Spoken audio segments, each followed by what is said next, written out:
बाबा जी और हुजूर जी की प्यारी संगत जी, राधा स्वामी जी, स्वागत है आपका हमारे चैनल सतगुरु का ज्ञान में। संगत जी, हम सभी यह भली भांति जानते हैं कि यह मानव जीवन कोई साधारण अवसर नहीं है। यह अनगिनत योनियों की यात्रा के बाद प्राप्त हुई एक अनमोल देन है। यह केवल एक शरीर नहीं, बल्कि आत्मा के लिए उस परमात्मा तक पहुंचने का एक पवित्र सेतु है, जहां से वह अपने असली घर की ओर लौट सकती है। इस जीवन का उद्देश्य केवल दुनियावी भागदौड़, मान अपमान या धन संपत्ति तक सीमित नहीं है, बल्कि इससे कहीं ऊंचा और गहरा है अपने मूल को पहचानना, उस सच्चिदानंद परमात्मा से मिलन की राह पकड़ना। संगत जी, अक्सर कहा जाता है कि देवी देवता भी इस मानव जन्म को पाने की कामना करते हैं, क्योंकि यही वह अवस्था है जहां आत्मा भक्ति, नाम सुमिरन और गुरु कृपा के माध्यम से मोक्ष की ओर अग्रसर हो सकती है। जरा ठहरकर सोचिए, क्या यह जीवन केवल तेरा मेरा, मैं और मेरा के जाल में उलझकर बिताने के लिए मिला है? क्या यही इसका सार है? नहीं संगत जी, जो आत्माएं जागृत हो चुकी हैं, जिन्होंने इस सत्य को पहचान लिया है कि परम सत्य केवल परमात्मा ही है, वे इन माया जालों से ऊपर उठ जाती हैं। वे सतगुरु की शरण में रहकर नियम पूर्वक भजन सुमिरन की बैठक लगाती हैं और हर श्वास के साथ नाम को जीवित रखती हैं। उनका हर क्षण मालिक की याद में बीतता है और उनका जीवन प्रेम, समर्पण और शांति से भर जाता है। ऐसी आत्माएं ही वास्तव में धनवान हैं, क्योंकि उन्होंने नाम की कमाई की है, उस अनमोल खजाने को संजोया है जो कभी समाप्त नहीं होता। उन्होंने अमृत रस का स्वाद चखा है, जिसके कारण उनके भीतर आनंद की एक निरंतर धारा बहती रहती है। उन्होंने इस संसार के अस्थायी सुखों को त्याग कर उस स्थायी आनंद को अपनाया है जो कभी खत्म नहीं होता। संगत जी, एक क्षण के लिए विचार कीजिए, जब यह शरीर एक दिन छूट जाएगा तब हमारे साथ क्या जाएगा? न धन, न पद, न संबंध, केवल वही जो आत्मा ने कमाया है। नाम, भक्ति, सेवा और सुमिरन, यही सच्ची कमाई है। यही वास्तविक धन है, जो न केवल इस जीवन में बल्कि आगे भी आत्मा के साथ रहता है। यह ऐसा सौदा है जिसमें कभी घाटा नहीं होता, क्योंकि यह प्रेम का सौदा है और प्रेम में केवल लाभ ही लाभ है। संगत जी, यदि आप भी अब समय को व्यर्थ गंवाने के बजाय सच्चे दिल से उस परमात्मा की झलक पाने की लालसा रखते हैं, तो यह संकेत है कि आपकी आत्मा जागृत हो चुकी है। अब वह इस झूठे संसार से थककर अपने परम प्रिय की ओर लौटना चाहती है। संगत जी, आज हम जो विचार आपके सामने रख रहे हैं, वह केवल शब्द नहीं है, यह एक अनुभव की अभिव्यक्ति है, एक आत्मा का दूसरी आत्मा से संवाद है। हम आपसे निवेदन करते हैं कि इसे अंत तक ध्यानपूर्वक सुनें, क्योंकि आज हम उस दिव्य अनुभूति की चर्चा करेंगे जिसे संतों ने अमृत रस कहा है। और हाँ, अगर आप हमारे चैनल सद्गुरु का ज्ञान पर नए हैं तो जल्दी से सब्सक्राइब कर लीजिए। संगत जी, आइए आज हम इस गूढ़ विषय को और भी गहराई से समझने का प्रयास करें कि अमृत रस वास्तव में क्या है। यह कोई साधारण जानकारी या सुनने भर की बात नहीं, बल्कि यह आत्मा के पोषण, मन की सच्ची तृप्ति और जीवन के परम उद्देश्य से जुड़ा हुआ एक दिव्य अनुभव है। गुरबाणी बार बार हमें यह समझाती है कि शरीर और मन दोनों की अपनी अपनी प्रकृति और आवश्यकताएं होती हैं।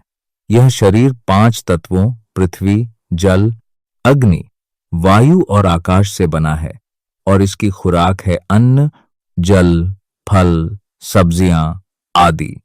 हम दिन रात इस तन की सेवा में लगे रहते हैं, उसकी भूख मिटाते हैं, उसकी रक्षा करते हैं। लेकिन संगत जी, क्या हमने कभी ठहरकर यह सोचा है कि मन की भूख क्या है? क्या हमारी बेचैनी, तनाव और अंदर की खालीपन को भी रोटी या धन से भरा जा सकता है? सच तो यह है कि मन की संरचना भी बहुत गहरी है। यह 5 विकारों काम, क्रोध, लोभ, मोह और अहंकार से प्रभावित होता है, और इसकी खुराक भौतिक नहीं बल्कि आध्यात्मिक होती है। मन की सच्ची खुराक है अमृत रस। यह कोई बाहरी वस्तु नहीं है, न ही इसे कहीं बाहर खोजा जा सकता है। यह तो हमारे ही भीतर उस सूक्ष्म केंद्र में छुपा हुआ है, जिसे संतों ने 10वां द्वार कहा है। परंतु जब आत्मा अपनी पहचान को भूल जाती है, तो वह अपनी असली खुराक को भी नहीं पहचान पाती। यही कारण है कि मनुष्य बाहर की चीजों में सुख ढूंढता है, लेकिन जितना अधिक ढूंढता है उतना ही भीतर से खाली और बेचैन होता जाता है। संगत जी, जब हम सत्संग में बैठते हैं, जब सद्गुरु की वाणी हमारे हृदय को छूती है, तब पहली बार हमें यह बोध होता है कि हमारा असली घर बाहर नहीं, भीतर है। हमें बताया जाता है कि उस भीतर के लोक में एक ऐसा अमृत खजाना है जो मन को अमर कर सकता है, उसे शांति, आनंद और संतोष से भर सकता है। ये अमृत रस जब प्रकट होता है तो उसके साथ एक दिव्य प्रकाश, एक अद्भुत शांति और एक अलौकिक ऊर्जा का अनुभव होता है। इसकी पहली झलक साधक को तब मिलती है जब वह प्रेम, विश्वास और नियम से नाम का सुमिरन करता है। सतगुरु की कृपा से जब साधक निरंतर सुमिरन में जुड़ता है तो धीरे धीरे उसकी चेतना ऊपर उठने लगती है।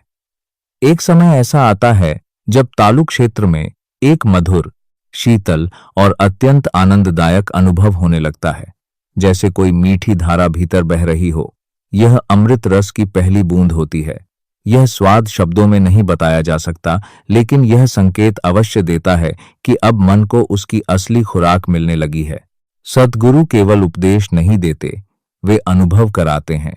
उनके दिए हुए नाम और मार्ग पर जब हम सच्चे मन से चलते हैं तो हमारे भीतर का वह छुपा हुआ खजाना खुलने लगता है।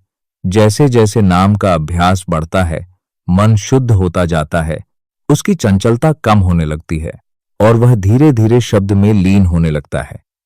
यही वह अवस्था है जहां आत्मा और परमात्मा का मिलन अनुभव होता है, जिसे संतों ने सोह की अवस्था कहा है, अर्थात मैं वही हूं। संगत जी, यह अमृत रस कोई कल्पना नहीं, बल्कि एक सजीव अनुभूति है। एक ऐसी अवस्था जहां मन की सारी भूख शांत हो जाती है, जहां कोई इच्छा शेष नहीं रहती और जहां केवल शांति, प्रेम और संतोष का अनुभव होता है। यह वही अवस्था है जहां आत्मा कह उठती है, अमृत रस पिया, सतगुरु दिया, अवर न जाना।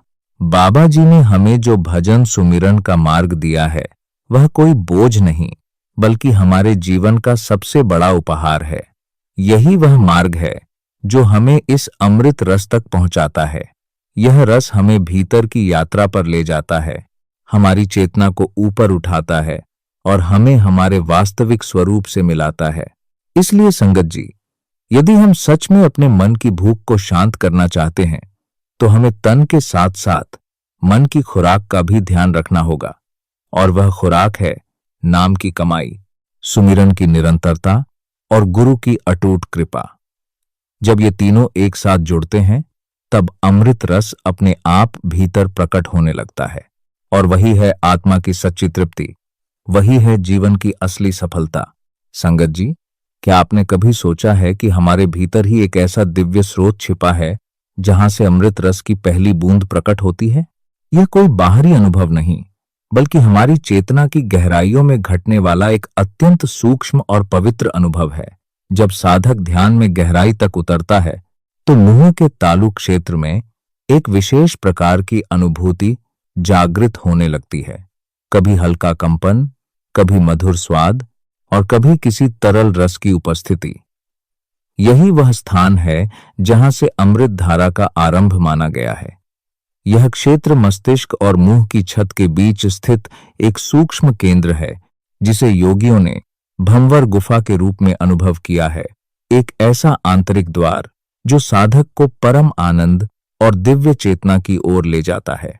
जब साधक निरंतर अभ्यास, सुमिरन और ध्यान के माध्यम से अपनी चेतना को ऊपर उठाता है, तब श्वास सूक्ष्म होने लगती है और मन स्थिरता की अवस्था में प्रवेश करता है। इसी अवस्था में तालु क्षेत्र सक्रिय होता है और वहां से एक दिव्य रस टपकने लगता है। संगत जी, यही वह अमृत है जिसे ब्रह्म रस, सोम रस या आकाशीय अमृत कहा गया है।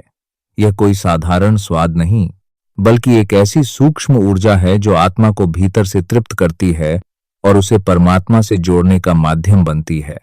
जब यह अनुभव होता है तो साधक को यह आभास होने लगता है कि वह केवल शरीर नहीं, बल्कि एक दिव्य चेतना का अंश है। अब प्रश्न आता है, इस अमृत रस का अनुभव कैसे किया जाए?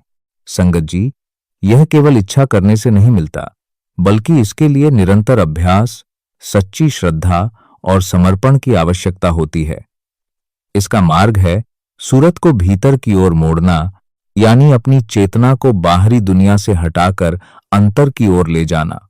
जब हम सच्चे मन से सुमिरन करते हैं और गुरु द्वारा दिए गए नाम को जीवन में उतारते हैं, तो धीरे धीरे भीतर एक आध्यात्मिक संचय होने लगता है। सेवा, सुमिरन और सत्संग के प्रभाव से चेतना ऊपर उठती है और एक दिन वही अमृत रस तालु क्षेत्र में अनुभव होने लगता है। एक और गहन विधि है भीतर उठने वाले शब्द को सुनना। जब साधक ध्यान में बैठकर उस आंतरिक ध्वनि पर ध्यान केंद्रित करता है और उसे भ्रिकुटी केंद्र पर स्थिर करता है, तब धीरे धीरे उसकी आत्मा उस शब्द में लीन होने लगती है। जैसे जैसे यह लय गहराती है, अमृत रस का अनुभव भी स्पष्ट होने लगता है। यह साधना का एक उच्च स्तर है, जहां मन शांत होकर केवल अनुभव बन जाता है। और जब साधक इस यात्रा में आगे बढ़ते हुए शरीर के 9 द्वारों से ऊपर उठकर 10वें द्वार की ओर पहुंचता है, तब एक नई ही अवस्था का अनुभव होता है।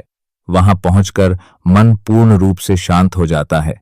न कोई इच्छा, न कोई भय, न कोई वासना, केवल प्रेम, प्रकाश और आनंद। उसी अवस्था में अमृत का वास्तविक पान होता है, जहां आत्मा परमात्मा के साथ एकाकार होने लगती है। लेकिन संगत जी, इन सब में सबसे सरल और प्रभावशाली उपाय है गुरुमंत्र को अपनी सांसों के साथ जोड़ लेना। जब हर श्वास के साथ नाम का सुमिरन होता है, तो धीरे धीरे भीतर नाम का भंडार भरने लगता है। और जैसे ही यह भंडार पूर्णता की ओर बढ़ता है, सतगुरु अपनी कृपा से उस अमृत रस का अनुभव कराते हैं। तब साधक नाम में इतना डूब जाता है कि उसका अस्तित्व ही नाम बन जाता है। इसलिए समझने वाली बात यह है कि अमृत रस कोई बाहरी स्वाद नहीं, बल्कि अंतर की एक दिव्य अवस्था है, जो केवल उसी को प्राप्त होती है जो प्रेम, धैर्य और निरंतर अभ्यास से स्वयं को उसके योग्य बनाता है। आइए हम भी अपनी चेतना को भीतर की ओर मोड़ें, सुमिरन को अपने जीवन का आधार बनाएं और उस अमृत रस के अधिकारी बने जो आत्मा को सच्चा आनंद और परम शांति प्रदान करता है। संगत जी, अब एक सच्चे साधक के अनुभव के माध्यम से इस मार्ग की गहराई को समझते हैं। एक प्रेमी साधक ने बताया कि उन्हें पहली बार अमृत रस का अनुभव हुआ। उनके मुंह में निरंतर एक मधुर स्वाद बना रहा, इतना मीठा कि उसे शब्दों में व्यक्त करना कठिन था। उनका मन आनंद से भर गया, चेहरे पर एक अलग ही प्रकाश था और भीतर एक उत्सव जैसा अनुभव हो रहा था।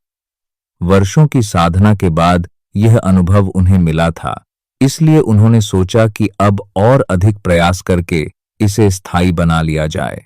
उन्होंने अपनी साधना को और बढ़ा दिया, जल्दी उठना, अधिक समय तक भजन सुमिरन करना, हर क्षण सजग रहना। लेकिन कुछ ही दिनों बाद वह अनुभव अचानक समाप्त हो गया। न कोई स्वाद, न कोई रस, सब कुछ जैसे एक पल में छिन गया। यह परिवर्तन उनके लिए अत्यंत पीड़ादायक था। उनका मन टूट गया। उन्हें लगा कि शायद उनसे कोई गलती हो गई है, जबकि सच्चाई यह थी कि उन्होंने तो अपने प्रयास और बढ़ा दिए थे।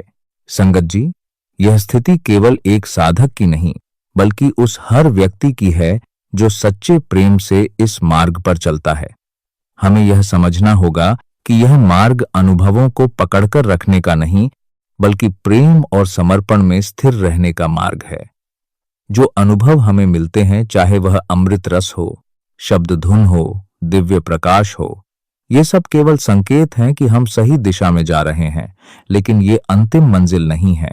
कभी कभी मालिक हमें अनुभव देकर उत्साहित करते हैं और फिर उन्हें कुछ समय के लिए दूर कर देते हैं, ताकि यह परखा जा सके कि हमारा प्रेम अनुभवों पर आधारित है या वास्तव में उस परमात्मा पर। क्या हम बिना किसी अनुभव के भी उतनी ही श्रद्धा और भक्ति बनाए रख सकते हैं? संगत जी, अनुभव मिलना भी कृपा है और उनका चला जाना भी कृपा है, क्योंकि ये दोनों ही हमें मजबूत बनाते हैं और आगे बढ़ने की प्रेरणा देते हैं। सच्चा आनंद तो उससे भी कहीं अधिक गहरा है, जो अगम और अपार है, जिसे पाने के लिए केवल अनुभव नहीं, बल्कि धैर्य, समर्पण और अटूट प्रेम चाहिए। जब हम ये समझ लेते हैं कि मालिक हर पल हमारे साथ है, हमारी हर सांस, हर विचार, हर कर्म में वही विद्यमान है, तब भीतर एक अद्भुत शांति उतरती है। तब हमें यह विश्वास हो जाता है कि कोई भी प्रयास व्यर्थ नहीं जाता, हर भजन, हर सुमिरन, हर सेवा का फल अवश्य मिलता है। इसलिए संगत जी, यदि कभी मार्ग में रुकावट आए, अनुभव कम हो जाए या मन निराश हो तो टूटिए मत। यह अंत नहीं, बल्कि एक नई शुरुआत है। विश्वास बनाए रखिए, धैर्य रखिए और प्रेम में डूबे रहिए।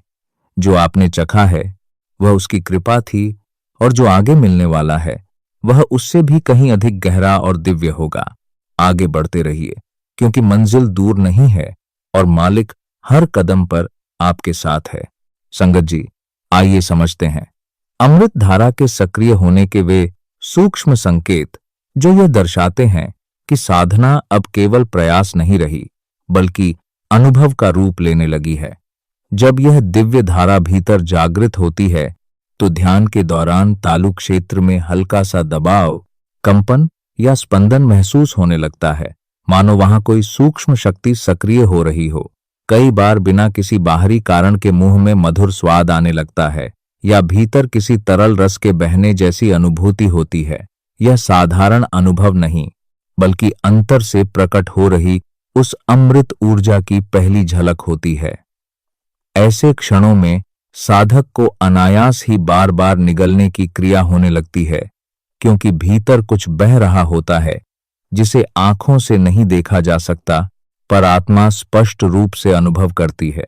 धीरे धीरे श्वास इतनी सूक्ष्म हो जाती है जैसे वह थम सी गई हो, और उसी समय हृदय में एक अनिर्वचनीय आनंद की लहर उठती है। एक ऐसी प्रसन्नता जो किसी भी बाहरी वस्तु या परिस्थिति पर निर्भर नहीं होती।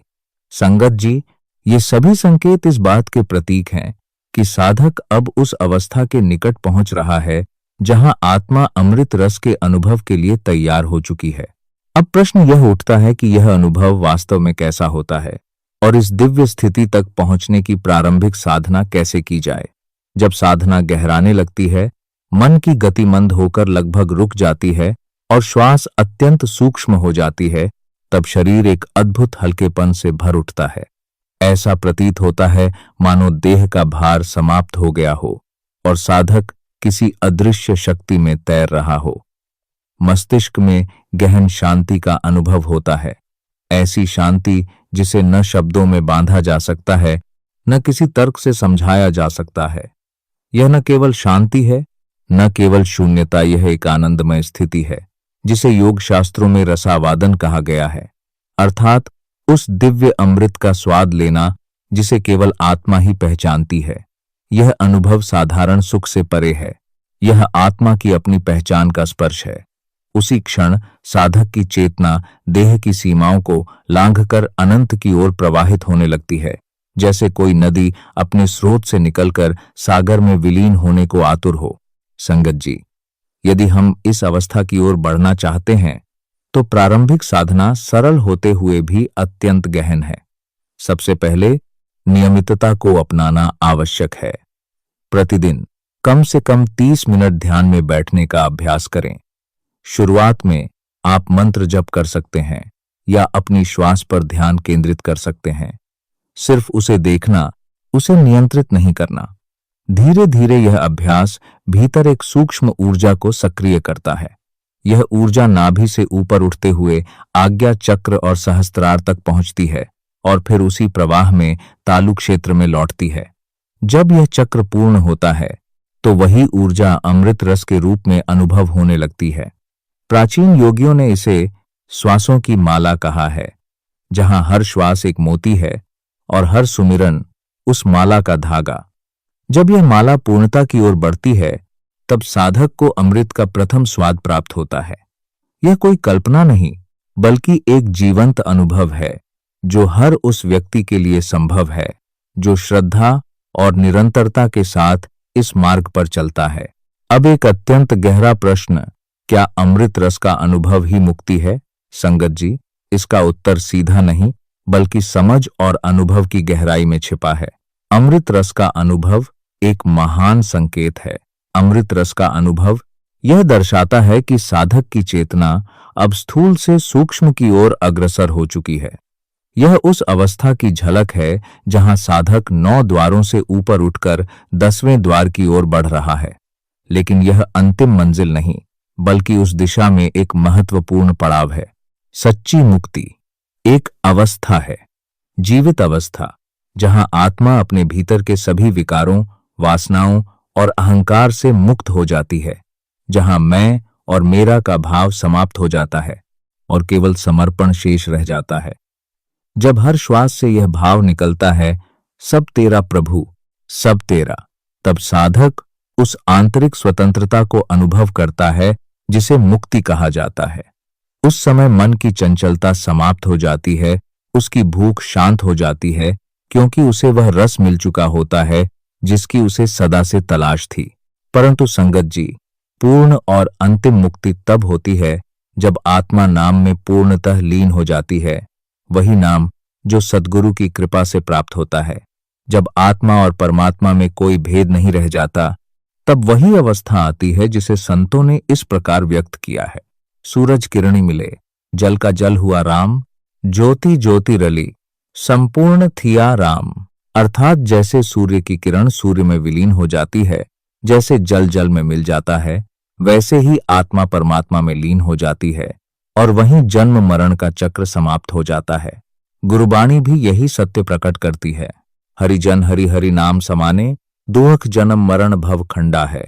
अर्थात जो प्रभु के नाम में लीन हो जाते हैं, वे जन्म मरण के दुखों से मुक्त होकर भवसागर को पार कर जाते हैं। इसलिए संगत जी, अमृत रस एक दिव्य संकेत है, एक आह्वान है कि हम सही दिशा में आगे बढ़ रहे हैं। लेकिन हमें वहीं रुकना नहीं है, बल्कि उस परम एकत्व की ओर निरंतर बढ़ते रहना है, जहां आत्मा और परमात्मा का भेद सदा के लिए मिट जाता है। यही जीवन का सच्चा उद्देश्य है और यही साधना की पूर्णता। संगत जी, अमृत रस का अनुभव केवल एक मधुर स्वाद नहीं, बल्कि आत्मा की उस गहरी आवश्यकता की पूर्ति है जिसकी तलाश मन अनजाने में हर जगह करता फिरता है।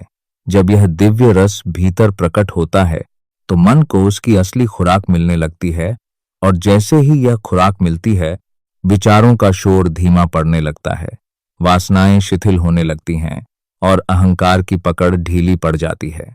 लेकिन संगत जी, यह अवस्था बहुत ही कोमल होती है। यदि इस अनुभव के बाद हम फिर से निंदा, चुगली, द्वेष और विकारों की ओर लौट जाते हैं, तो वह अमृत धारा धीरे धीरे ओझल हो जाती है। यह कोई दंड नहीं, बल्कि सद्गुरु की करुणा है। वे हमें विरह का अनुभव कराते हैं ताकि उस रस की कीमत समझ में आए और भीतर फिर से उसकी प्यास जागृत हो। तब साधक बेचैन होकर पूछता है, वो अनुभव अब क्यों नहीं आता? और उत्तर भीतर से ही आता है, क्योंकि हमने उस अनमोल कृपा की मर्यादा नहीं रखी। इसलिए संगत जी, जब भी अमृत रस की झलक मिले, उसी क्षण उसे साधना का आधार बना लें। तुरंत ध्यान में बैठें, नाम का स्मरण करें और भीतर विराजमान सतगुरु से विनम्र प्रार्थना करें, हमें इस अनुभव को संभालने योग्य बनाइए, हमें नाम का सच्चा धन प्रदान कीजिए। सतगुरु कोई बाहरी सत्ता नहीं, वे हमारे भीतर ही चेतना के रूप में विद्यमान हैं।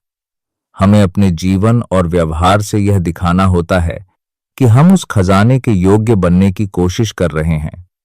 भले ही पूर्ण योग्यता हमारे बस में न हो, लेकिन सच्चा प्रयास ही भक्ति का प्रमाण बन जाता है। लेकिन यदि हमारा जीवन अभी भी निंदा, लोभ, मोह, क्रोध और द्वेष में उलझा हुआ है, तो यह भी सच है कि वह दिव्य खजाना हमसे दूर ही रहेगा। इसलिए सबसे पहले अपने जीवन में सत्संग, सेवा और सुमिरन को प्राथमिकता देनी होगी। यही 3 आधार हैं जो साधक को भीतर से शुद्ध करते हैं और भवसागर से पार ले जाने की शक्ति रखते हैं। जब यह यात्रा आगे बढ़ती है, तो न केवल अमृत रस का अनुभव होता है, बल्कि साधक अपने वास्तविक स्वरूप, उस नूरी चेतना की झलक भी पाने लगता है। और यही है सच्ची मुक्ति, जीते जी मुक्त होना, नाम में लीन होना और प्रभु के प्रेम में रंग जाना। संगत जी, यह अमृत रस किसी एक दिन का चमत्कार नहीं, बल्कि निरंतर साधना, श्रद्धा और प्रेम का फल है। जैसे जैसे हम अभ्यास में स्थिर होते जाते हैं, हमारी चेतना ऊपर उठने लगती है और मन की परतें धीरे धीरे खुलती जाती हैं। तब हर साधक, चाहे वह किसी भी परिस्थिति में हो, इस अनुभव का अधिकारी बन सकता है। महापुरुषों ने भी यही कहा है कि जब नाम में सच्चा प्रेम जागता है तो परमात्मा स्वयं अमृत बनकर भीतर प्रकट होते हैं। इसलिए कभी निराश न हो, यदि भाव सच्चा है तो यह अनुभव अवश्य प्राप्त होगा। लेकिन संगत जी, यहाँ एक और गहरी बात समझने की है। अमृत रस का अनुभव अंत नहीं, बल्कि एक नई शुरुआत है। यह वैसा ही है जैसे कोई द्वार खुल जाए। अब हमें उस द्वार से भीतर प्रवेश करना है। यदि हम केवल उस मधुरता में ही रुक जाएं, तो हमारी यात्रा अधूरी रह जाएगी। यह रस आत्मा का है, लेकिन इसका उद्देश्य हमें उस स्रोत तक ले जाना है जहां से यह प्रकट होता है। जैसे कोई नर्तकी केवल संगीत सुनकर नहीं रुकती, बल्कि उसकी लय में विलीन हो जाती है, वैसे ही साधक को भी इस रस में डूबना है। उसे अपने ध्यान, अपने हृदय और अपनी चेतना में उतारना है। सच्ची साधना वहीं से शुरू होती है जब अमृत रस साधक को भीतर से झकझोर देता है और वह बार बार उसी अनुभव में उतरना चाहता है। लेकिन सावधानी यह है कि हम उसे ही अंतिम मंजिल न मान लें। यदि हम वहीं ठहर गए तो जैसे कोई नदी समुद्र तक पहुंचने से पहले ही किनारे बैठ जाए, वैसे ही हमारी प्रगति रुक जाएगी। इसलिए याद रखें, यह मिठास, यह आनंद, यह दिव्यता केवल संकेत है, साधन है, लक्ष्य नहीं।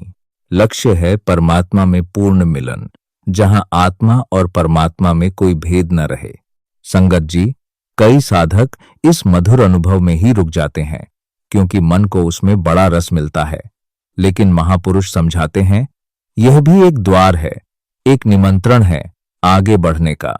हमें उस स्रोत तक पहुंचना है जहां से यह अमृत उत्पन्न होता है, नाम, शब्द और उससे भी परे उस परम सत्य में। तो हमें क्या करना चाहिए? जब भी अमृत रस का अनुभव हो, कृतज्ञता के साथ उसमें ठहरें, उसे आत्मसात करें, लेकिन आगे बढ़ने की लालसा बनाए रखें। सेवा करें निष्काम भाव से, सुमिरन करें गिनती से नहीं, प्रेम से। ध्यान करें लाभ के लिए नहीं, मिलन के लिए। सत्संग सुने ताकि मन बार बार भीतर लौटे। हाँ, और सबसे बढ़कर गुरु की कृपा पर भरोसा रखें। वही शक्ति है जो इस अनुभव को एक स्थायी मिलन में बदल सकती है। संगत जी, यह यात्रा अकेले की नहीं है। गुरु हर पल साथ हैं, हर कदम पर मार्गदर्शन कर रहे हैं। तो आइए इस अमृत रस को अपने जीवन की आत्मिक खुराक बनाएं और उसी के सहारे अपनी चेतना को उस परम प्रेम, उस अनंत प्रकाश और उस शाश्वत मिलन की ओर निरंतर बढ़ाते रहें। संगत जी, यदि आपको यह सत्संग और इसमें दी गई बातें उपयोगी लगी हों, तो कृपया इसे अन्य साधकों और संगत के साथ अवश्य साझा करें, ताकि और भी लोग इस आध्यात्मिक मार्ग की सच्चाई को समझ सकें। साथ ही ऐसे ही गहरे आध्यात्मिक सत्संग, भजन सिमरन की विधि और संतमत से जुड़े रहस्यों को सुनने के लिए हमारे चैनल सतगुरु का ज्ञान को जरूर सब्सक्राइब करें। बाबा जी, आप सभी पर अपनी कृपा बनाए रखें और हम सबको भीतर की उस दिव्य धुन तक पहुंचने की शक्ति दें। मिलते हैं अगली वीडियो में एक नए आध्यात्मिक रहस्य के साथ। राधा स्वामी जी।